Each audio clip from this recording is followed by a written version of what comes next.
and the blade. There are three main principles that elevators depend upon: the wedging, the levering,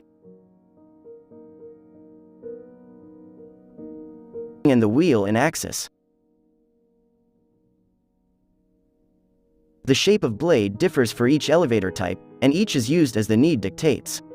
There are three main types of elevators used today in oral surgery: the straight elevator, the pair of double-angled elevator, and the pair of elevators with T-shaped or crossbar handles. This type of crossbar elevator, as the figure shows, is used only in the lower jaw for removal of a root of a molar, after the other root has already been removed with the straight elevator. In certain cases, the T-shaped elevator with the triangle blade may be used to remove a whole third molar of the lower jaw. The tip of the elevator is placed into the root bifurcation buccal to the tooth, using the strong external oblique ridge as a fulcrum. There are two common types of these crossbars: the socket applicator crossbar and the buccal applicator crossbar.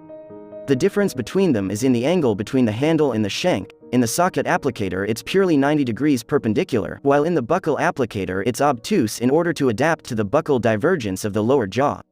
It can generate large amount of force and therefore must be used with great caution and not in the upper jaw since its bone is spongy and weak. It's also called Winter's elevator. Straight elevator. This is the most commonly used type of elevator for the removal of teeth and roots, in both the upper and lower jaws. The elevator is held in the dominant hand, and the index finger is placed along the blade, almost reaching its end. The end of the blade is left exposed and is seated between the socket and the tooth to be luxated. The most commonly used types of straight elevator are the hospital pattern straight elevator, which has a rounded tip with vertical serrations on the inner surface of the blade, and it provides the best leverage due to the serrations.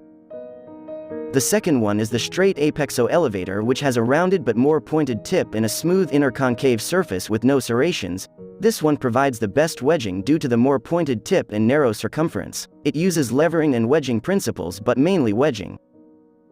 The third one is the Copeland chisel straight elevator, which has a flat tip not rounded and a smooth concave inner surface. This one provides excellent luxation since the concavity of highly configured to the root. It can luxate an entire tooth before extraction. It can be used in wedging and luxation. Double-angled elevators are mainly used to remove root tips in both jaws. They are also very useful instruments for the extraction of impacted third molars of the upper jaw. Their handle is similar to that of the straight elevator.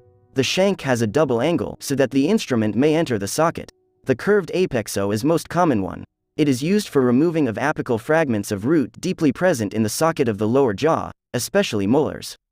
It also used instead of the straight elevator in both upper and lower posterior teeth since it's very similar to the straight apexo but generates less force due to the angulation. There is a very important type of elevator called crier elevator. It has a straight handle and shank design but with a triangular blade. It's paired mesial and distal. It can be used in the wedging, levering and/or wheel and axle. It's used when a broken root remains in the socket and the adjacent socket is empty as shown here. The last one is the mucoperiosteal elevator. Used to detach the periosteum from bone following an incision or to detach the gingival tissues from around the neck of the tooth prior to placement of extraction forceps. It's double-ended